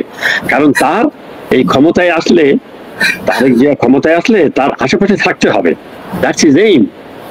তো এই ম্যাচিভ করার জন্য সে এই সমস্ত কাজ করে বেড়াচ্ছে। হাওয়ার এগুলো অবান্তর কথা। আমার মনে হয় না তারেক রহমান এটাতে সন্তুষ্ট হওয়া উচিত, কমপ্লিসেন্সি হওয়া উচিত, বরং তাকে বলা উচিত যে এই ধরনের তোষামোদি করো না, আমাকে ডুবিও না, আমারও দশা তাহলে হাসিনার মতো হবে। তার একটা স্ট্যান্ড নেওয়া উচিত। ওকে, এবার আমি নিউ ইয়র্কের 1-2টা কথা বলে আজকে শো আমি শেষ করব। নিউ ইয়র্কে আওয়ামী লীগের একজন নেতা নরেন্দ্র মোদী যখন ওয়াশিংটনে গেছে, এই লোকটার নাম ডক্টর সিদ্দিক। আচ্ছা, এই লোক ওয়াশিংটন ডিসিতে গিয়ে কি স্লোগান দিছে আপনাকে একটু দেখাই। Modi ji, Modi ji, Modi ji, welcome welcome Modi ji, Modi ji, welcome welcome welcome welcome Modi ji welcome welcome Modi ji we are for Modi ji we are for Modi ji we are for Sheikh Hasina। এই লোকটাকে, মানে এই ডক্টর সিদ্দিক নামের এই ল্যাঙ্গুয়েজ পড়া কুলাঙ্গারকে আমাদের বাংলাদেশি ভাবার কোনো কারণ আছে মেজর জালাল? ইনি তো অনেক দিন ধরে এই নিউ ইয়র্কের এই যুক্তরাষ্ট্রের আওয়ামী লীগের প্রধান হিসেবে কাজ করছেন। হেন এবং তারপর কারণ ওই নেত্রীর দ্বারা উনি সবসময় কাভার ছিলেন, সুতরাং উনি তো এখন যেই প্রেক্ষাপটে যেই সময়তে উনি এই ধরনের স্লোগান দিয়েছেন, তাতে বাংলাদেশের কোনো মানুষ এটা সাপোর্ট করতে পারে।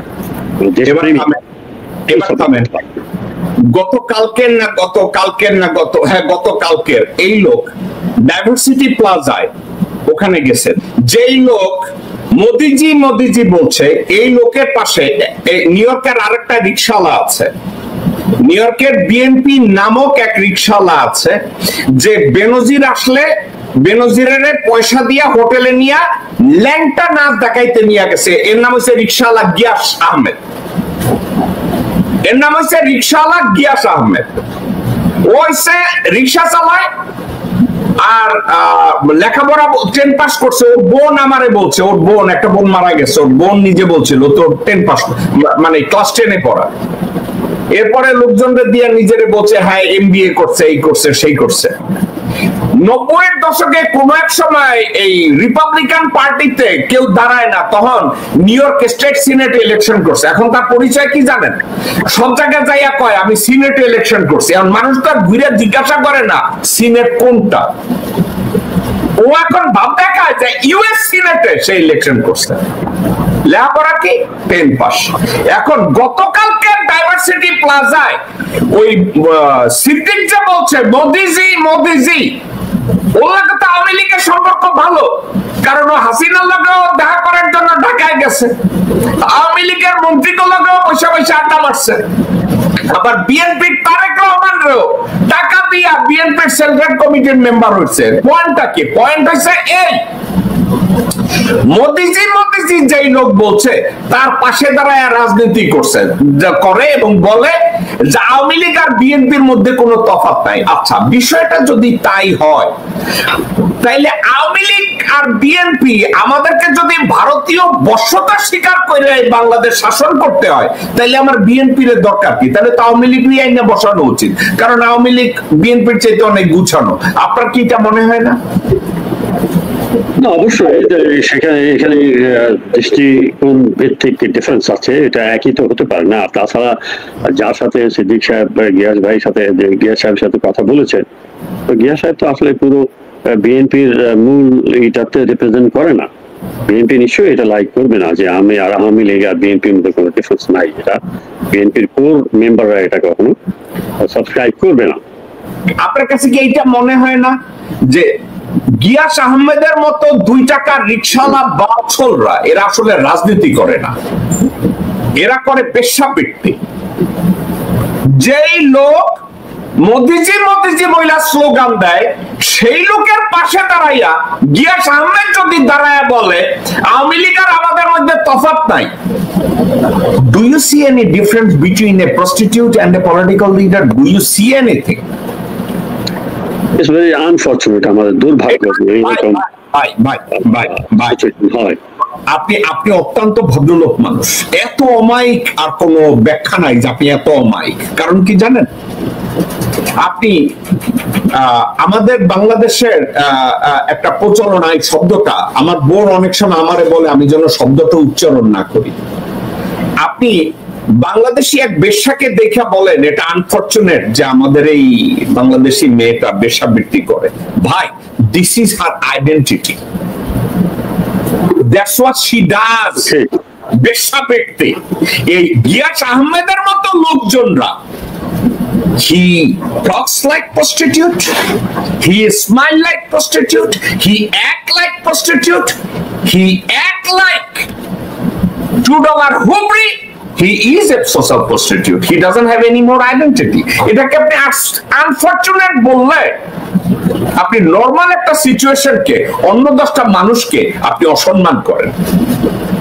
যেই লোক মোদিজি মোদিজি করা লোকজনের পাশে দাঁড়ায়া বলে আওয়ামী লীগ আর বিএনপির মধ্যে তফাৎ নাই, এটা দেখে আমার আনফরচুনেট শব্দটা মুখে আসে না। কি আসে জানেন? ও sheet. That's the difference in expression though. তবে এটা যে তাকে আরো ডুবাবে এটা কিন্তু উনি ইতিমধ্যেই বুঝে গেছেন, সুতরাং আপনার আর কিছু বলতে হবে না। he has killed himself. উনি নিজের কফিনে আরেকটা পেরেক মারলেন নিজের ক্যারিয়ার, পলিটিক্যাল ক্যারিয়ার। সুতরাং এটা নিয়ে আর কি বলারই অবকাশ নেই। আমার শ্রদ্ধেয় বড় ভাই মেজর জালাল আহমেদ, আমি আর আপনি প্রায় 1 ঘন্টা 20 মিনিট কথা বলেছি। ইউজুয়ালি আমার শোটা 1 ঘন্টার আমি করার চিন্তা করেছিলাম, কিন্তু আপনার সাথে আলাপ আলোচনাগুলো আমি এনজয় করছিলাম একটা কারণে, বেশ কিছু ইম্পর্টেন্ট সাবজেক্টে আমরা আলাপ আলোচনা করেছি। এই মুহূর্তে আমি আপনাকে বলবো, আপনি যতটা সময় নেন কমফোর্টেবলি, আমি চাচ্ছি পুরো আলোচনাটাকে আপনি যদি সামারাইজ করেন এবং আপনি যদি কোনো অ্যাডভাইস করতে চান ডক্টর মোহাম্মদ ইউনূস বা আমাদের দেশবাসীর প্রতি, please do. This is your floor. আমরা আজকে কয়েকটা বিষয়ে আলোচনা করেছি। একটা হলো যে বর্তমান বাংলাদেশের সরকার, তার রূপরেখা, তার কর্মকাণ্ড, এটাকে কি কি সমস্যা আছে এটার মধ্যে, সেগুলো আইডেন্টিফাই করে একটা সলিউশন বের করা যে কি করা যায়। তার মধ্যে আপনি বেশ কিছু সাজেশনসও দিয়েছেন। এর মধ্যে আসছে magistracy power to the army. আমরা জানি যে এটা দেওয়া হয় একটা সাময়িকভাবে উত্তেজনা রোধ করার জন্য, আইন শৃঙ্খলা নিয়ন্ত্রণে আনার জন্য, কিন্তু এটার প্রয়োগ এবং এটার রেজাল্ট বিশ্লেষণ করলে দেখা যায় যে এটার প্রয়োগ ঠিক মতো এখন পর্যন্ত হয় নাই। যার প্রতিফলন জনগণ পেয়ে থাকবে সেটা হয়নি। অতএব এটা একটা পরিবর্তন দরকার, অর্থাৎ আর্মিকে এটা এই অবস্থায় দেওয়ার কোনো প্রয়োজন নেই।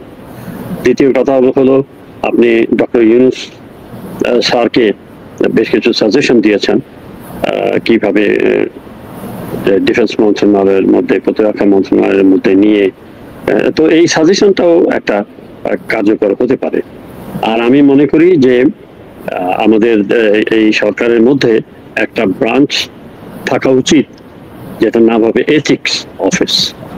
এটা উন্নত বিশ্বে এথিক্স অফিস আছে, কোনটা রাইট কোনটা রং এইটা বিবেচনা করে সরকারকে জানার জন্য একটা অফিস থাকে।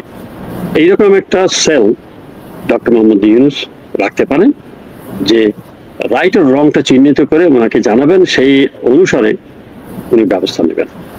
তো সেটা একটা সাজেশন আমি মনে করি। এটা আমেরিকাতে আছে, আপনি জানেন, ইউরোপিয়ান ইউনিয়নের বিভিন্ন দেশে আছে, এটা সুফল আছে। আর একটা কথা হচ্ছে যে এই যে বিএনপি এবং আওয়ামী লীগের যে অবস্থান, এটা সম্পর্কে আমি বলবো, অনেকে বলে থাকেন যে আওয়ামী লীগ আর বিএনপি মুদ্রার এপিঠ ও ওপিঠ। এটার কিছু কিছু যৌক্তিকতা আছে, যৌক্তিকতা, যেমন ক্ষমতায় গেলে ওদের আচরণ অনেকটা একই রকম হয়ে যায়। তো আমরা আশা করব যে এইবার যদি যেই ক্ষমতায় আসুক, আমরা জানি না কে ক্ষমতায় আসবে ইলেকশনে, তো তারা যাতে এই ইতিহাস থেকে, পুনরাবৃত্তির ইতিহাস থেকে শিক্ষা গ্রহণ করে নিজেদেরকে একটু রেকটিফাই করেন, এবং আওয়ামী লীগ যেই পন্থায় চলেছে বিএনপি সেই পন্থায় না যাক, বিপ্লবী চেতনাটা তাদের ধারণে থাকুক। আর না হলে, আর আমি আরেকটা বলবো যে ছাত্র জনতা যারা একটা বিপ্লব সাধন করেছে, অবিশ্বাস্য বিপ্লব তারা সাধন করে ফেলেছে, তারা ঐক্যবদ্ধভাবে একটা শক্তি হিসাবে যেন থেকে যায়। কারণ আমার অভিজ্ঞতায় যা দেখছি, যদি ইলেকশন হয়ে যায়, হস্তান্তর হয়ে যায়, বছর খানিকের মধ্যেই চেহারা পাল্টে যাবে, আবার সে পুরনো এসে, তখন এই শক্তিটা যারা বিপ্লব করলো, এই শক্তিটা যেন আবার তাদের বিরুদ্ধে লাগানো যায়, সেরকম ভাবে তাদেরকে অ্যাক্টিভ থাকতে হবে। আমি আশা করি আপনার সাথে কথা বলে আমারও ভালো লাগলো। আমার ক্ষুদ্র জ্ঞানে, অল্প অভিজ্ঞতায় আমি বেশ কিছু কথা বলেছি, আপনার মনোভূত নাও হতে পারে, বাট আমি নিজস্ব মতামতটাই বলে গেছি। আর লাস্টলি আমি বলবো, আমার শ্রদ্ধা আছে সমস্ত জাতীয় নেতাদের প্রতি,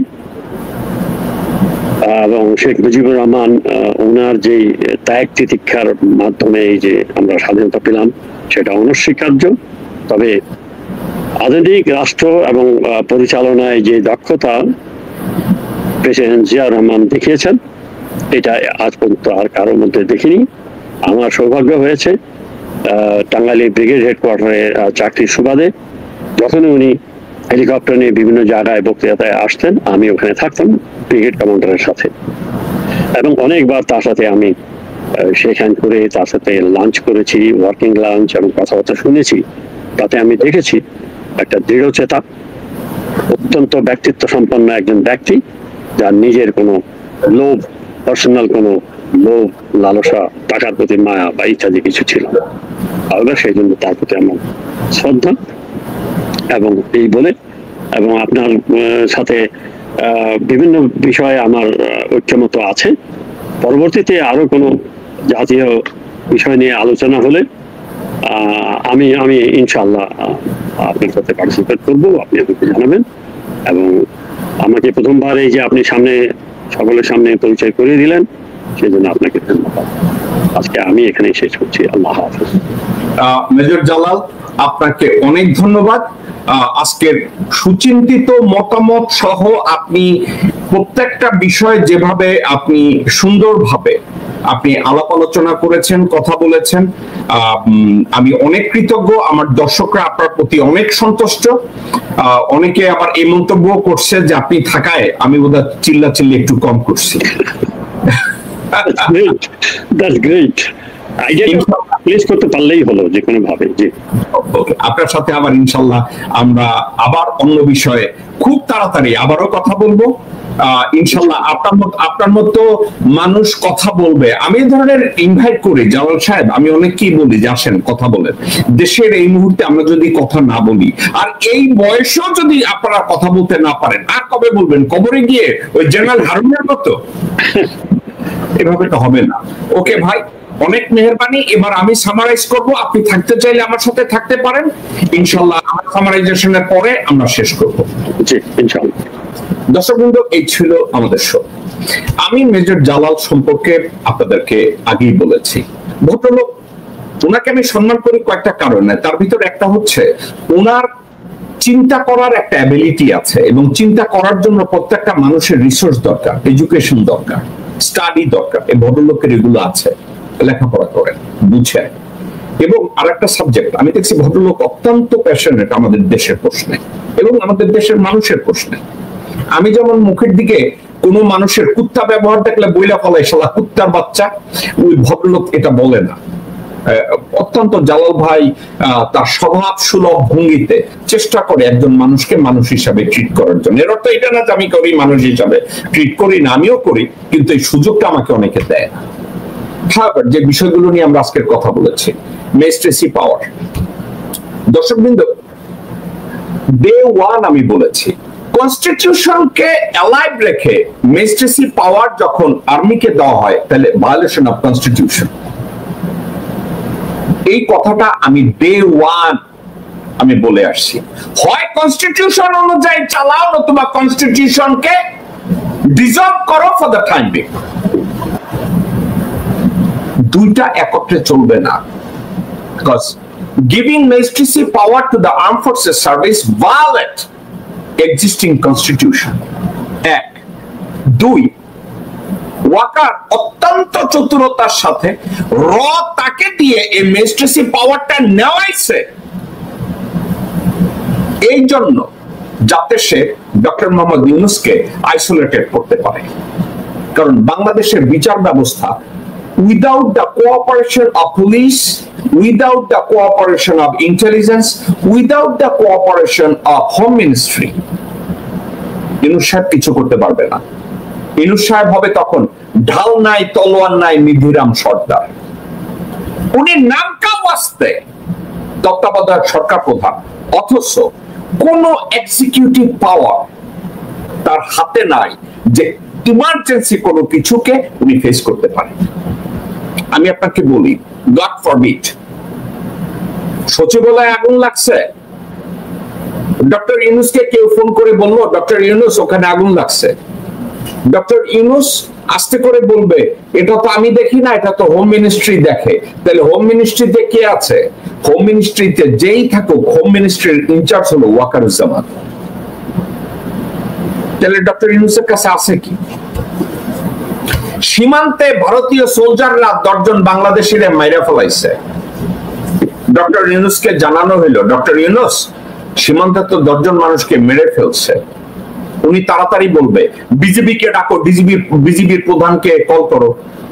উনি বিজেপির প্রধানের কল করার আগে দেখা যায় বিজেপির প্রধান ওয়াকারের সাথে গল্প করতেছে, কারণ ওয়াকার আর বিজেপির প্রধান এরা দুইজনই রয়্যাল লোক। তাহলে ইউনূস চালাইতেছি কি? এখন ইউনূসে বলবে তুমি তাড়াতাড়ি ওয়াকারকে লাগাও, ইউনূসের দরজায় বসে রইছে সাইয়েদ কবিরের বউ। সে আবার ইউনূস স্যারের গিয়ে বলবে স্যার ওয়াকার স্যারকে তো পাওয়া যাইতেছে না, সে আসলে কলই করে না, কারণ সেও ইন্ডিয়ার স্বার্থ রক্ষা করে। দর্শকবৃন্দ, জগা খিচুড়ি অবস্থা, তারপরেও আশায় বুক বাঁধি। কি বুক বাঁধি জানেন? ডক্টর ইউনূসের চাইতে যোগ্য মানুষ আমাদের চোখের সামনে আর নাই কেউ। ডক্টর ইউনূস সাহেব চাইলে এখনো অনেক কিছু ফিক্স করতে পারে। আর উনি যদি আপনি দেখেন করছে না, উনি ভবিষ্যতে কি বলবেন জানেন? উনি একটা বই লিখবে, বইতে লিখবে আমি 100% অ্যাচিভ করতে পারি নাই, কিন্তু 75% করছি। কিন্তু 75%-এর জন্য লোকজন বিপ্লব করে নাই, বিপ্লব করছে বাকি 25%-এর জন্য। ওই 25%-এর মধ্যে আছে বিডিআর হত্যাকাণ্ডের বিচার, শাপলা চত্বরের বিচার, হাসিনার দুর্নীতি এবং অন্যান্য ভারতপন্থী যত কুত্তার বাচ্চা আছে এদের দুর্নীতির বিচার এবং অপকর্মের বিচার। যেভাবে নির্বাচনের তারিখ ঘোষণা করেছে, বিএনপি খুশি হয়েছে, বিএনপির অমুকে খুশি হয়েছে, অমুকে খুশি হয়েছে, আপনাদেরকে আমি বলে রাখি it will be the same. BNP নির্বাচনে জিতবে, জঘন্য হবে আওয়ামী লীগের চেয়েও। দেখেন, আমি যে কথা গত 17 বছর বলছি, আমাকে গালি দিয়েছে লোকজন, জেকব মিল্টন গোলালুজ্জানে রাজনীতি জানে না, এই করে সেই করে, কিন্তু ধীরে ধীরে দেখা গেছে আমি যা যা বলছি একটার পর একটা এটাই হচ্ছে এবং ওটাই হবে। ম্যাজিস্ট্রেসি পাওয়ার ওয়াকারকে দেয়া, আর্মিকে দেয়া, এটা আর্মিকে ম্যাজিস্ট্রেসি পাওয়ার দেওয়া হয় না, ম্যাজিস্ট্রেসি পাওয়ারটা দেওয়া হয়েছে ওয়াকারকে। আপনারা শুনেন না ওয়াকার ভাষণে কইছে আমার মাত্র 30,000 সোলজার, সেনাপ্রধান মির্জাফরের মাত্র 30,000 সোলজার, অর্থাৎ সে বলতে চাচ্ছে 2,30,000 সেনাবাহিনী মেম্বার বাদ দিয়া তার কাছে নাকি মাত্র 30,000 সোলজার। শুয়ারের বাচ্চা কি আর্মি ডেমেনশিয়া? ওর তো ওপেন হার্ট হয়েছে, ওর বউ তো রাত্রির বেলা বালিশ দিয়ে ওরে 10 বার মারতে চায় শাহুয়ার পোলা। এখন ডক্টর মোহাম্মদ ইউনূস যদি সাথে সাথে আর্মির থেকে ম্যাজিস্ট্রেসি পাওয়ারটা রিভোক করে আর্মির প্রত্যেকটা ডিভিশন থেকে TONE মোতাবেক যদি বলে এক একটা ডিভিশন থেকে 5000 7000 সোলজার প্রতিরক্ষা মন্ত্রণালয়তে সরাসরি অ্যাড করাবে, অথবা বাংলাদেশে ইন্ডিপেন্ডেন্ট কয়টা ব্রিগেড আছে এই ব্রিগেড গুলোকে প্রতিরক্ষা মন্ত্রণালয়ের সাথে অ্যাড করায় দেবে। প্রতিরক্ষা মন্ত্রণালয়ের সাথে যখন ওই ইন্ডিপেন্ডেন্ট ব্রিগেড গুলোকে অ্যাড করাবে তাদেরকে বলবে you are going to report directly to the security adviser, সেনাপ্রধান মির্জাফরের কাছে না। মেজর জালাল, আমি ওনাকে আমার এই শেষ বক্তব্যের পরও ওনাকে আমি ডেকে আনবো।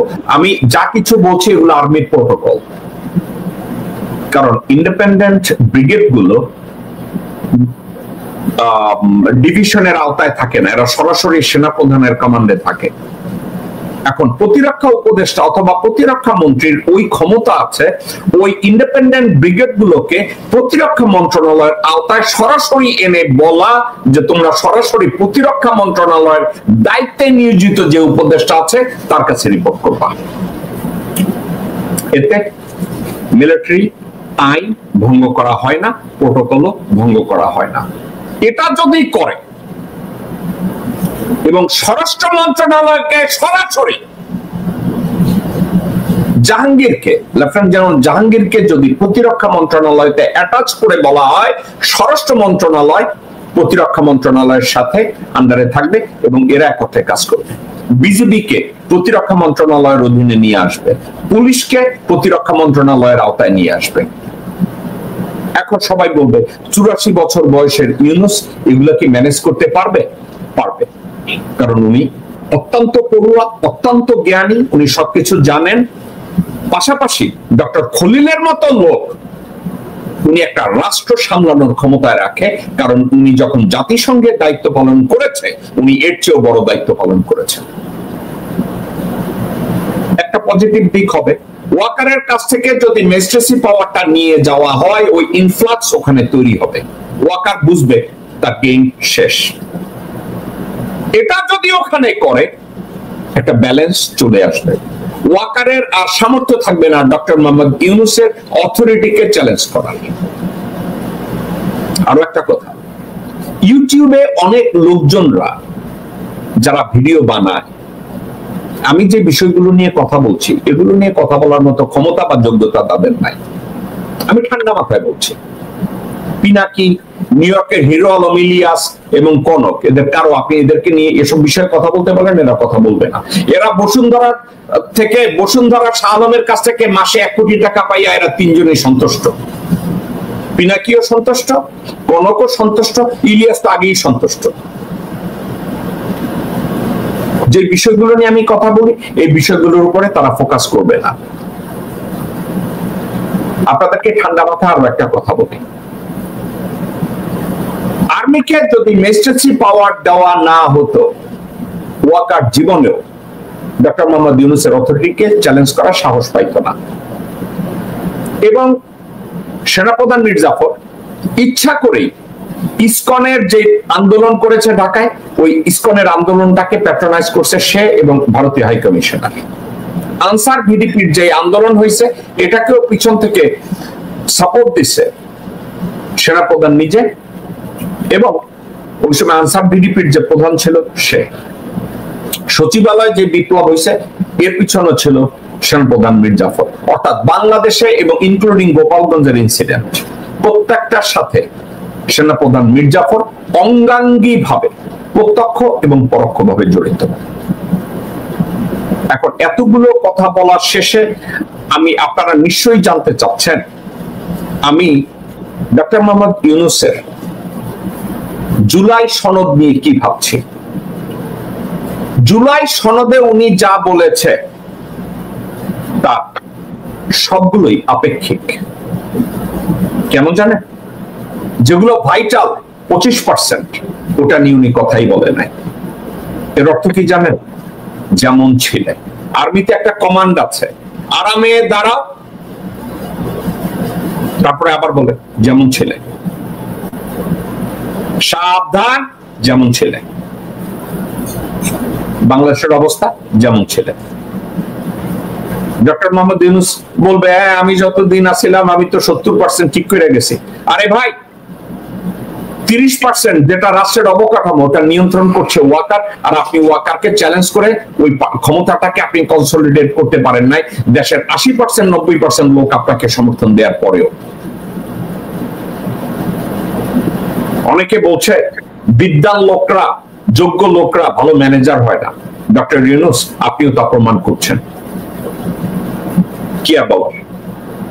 দর্শকবৃন্দ, জেনারেল হারুন সম্পর্কে আপনাকে আমি বলি, জেনারেল হারুনকে চিটাগংয়ে খুন করা হয়েছে এবং এই খুনের পিছনে ওয়াকারুজ্জামান এবং র জড়িত। এবং কর্নেল বাহার যার কথা বলছে, কর্নেল বাহারকে অ্যারেস্ট করা হোক, এই কুত্তার বাচ্চা একটা ন্যারেটিভ তৈরি করছে ওই লাশের জন্য পোস্টমর্টেম না হয়, ওই শুয়ারের বাচ্চাকে উলঙ্গ করে রাস্তায় পিটানো হোক। আর একটা কথা বলি, সেনাপ্রধান আজিজ, এই শালার পুতকেও মারা হবে। শফি, এই কুত্তার বাচ্চাকেও মারা হবে। চালাককে জানেন? সেনাপ্রধান মই, মেজর জালালের কোর্সমেট। এই বেশার ছেলে আমেরিকা এসে উঠছে, কারণ দেশে থাকলে তারা জয় বাংলা করে দেব। ফ্লোরিডা বসে বাকবাকুম করে। এনিওয়ে, দর্শকবৃন্দ, এই ছিল আমাদের শো। আগামীকালকে বৃহস্পতিবার প্যারিস থেকে অ্যাডভোকেট কাজী আব্দুল্লাহ আল মামুন তার আমরা এই বিকল্প নিয়ে কথা বলবেন, এবং আগামী শুক্রবার দিন অন্য কোনো বিষয় নিয়ে আমি আপনাদের সামনে হাজির হব। আমার জন্য আপনারা দোয়া করবেন, আমিও আপনাদের জন্য দোয়া করি। কষ্টের কথা, আমরা একটা আলো দেখতে চাই। Doctor Mohammad Yunus, still you have that lamp or torch in your hand. You can make a huge changes if you want. এত জনসমর্থনের পরে, এত সাপোর্টের পরে আপনি নেতায়া পড়ছেন, এতটা নেতায়া পড়ছেন, যেগুলো ফিক্স করা আগে জরুরি ওগুলোকে আপনি মোটেও প্রায়োরিটি দেন নাই, আর যেগুলোকে প্রায়োরিটি দেওয়ার কোনো দরকার ছিল না ওইটার উপরে আপনি ফোকাস করতেছেন। আপনি আমার বাবার মতো, আপনি জাতির পিতার মতো, আপনার প্রতি অনেক শ্রদ্ধাবোধ। এই বিষয়ে আমার আর কিছু বলার নেই। অত্যন্ত কষ্টের, অত্যন্ত কষ্টের। আপনি যদি ফেল করেন, আমি আমাকে নিজেকে দায়ী করব, কারণ 22শে জুলাই 2024-এ আমি আপনার কথা স্টেট ডিপার্টমেন্টে উচ্চারণ করছিলাম, ভাবছিলাম ইউ আর দ্য বেস্ট। তবে আমি এখনো আশা ছাড়ি নাই দর্শকদের থেকে। হয়তোবা উনি 11th আওয়ারে একটা সঠিক সিদ্ধান্ত নেবেন। আপনারা সবাই ভালো থাকবেন, সুস্থ থাকবেন, আমার জন্য দোয়া করবেন। আসসালামু আলাইকুম ওয়া রাহমাতুল্লাহি ওয়া বারাকাতুহু।